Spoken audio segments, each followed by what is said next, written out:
Welcome to my YouTube channel mga ka-Team Cross. Ngayon is pag-uusapan natin kung paano kumita sa Rohan 2, paano mag-farm sa Rohan 2, ano yung mga bosses sa Rohan 2, ano yung mga dungeon sa Rohan 2. So Nadio Legends here. Ano pang hinihintay natin? Let's go! Yeah, hey, yeah, halfway prime. Oh, gabi. Pinoy gamer, tuloy ang rating.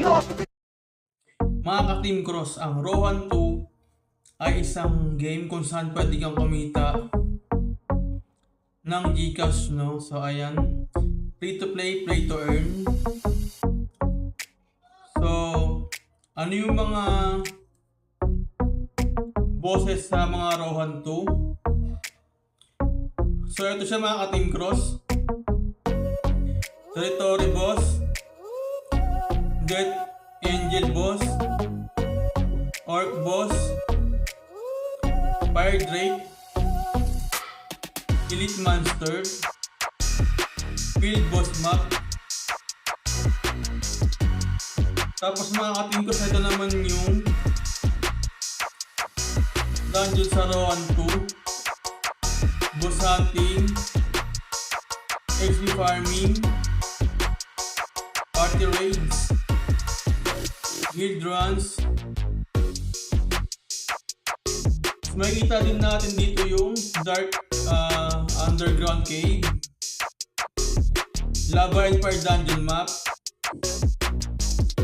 Ancient Ruins, Elite Monster Zones,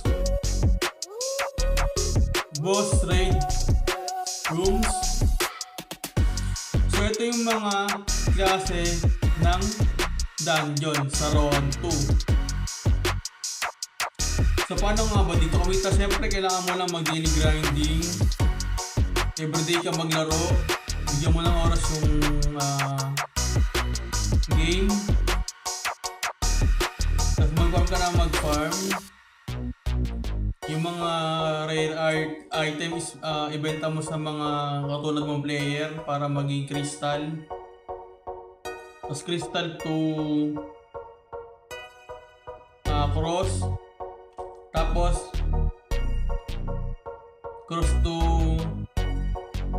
sa wallet, cross to MXC account, then to Gcash. So ayan, yung way ng para makuha yung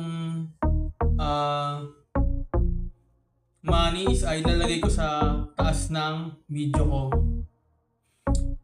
So yun lang mga ka-Team Cross na yun. So kita-kits ulit tayo sa susunod na video. Maraming salamat.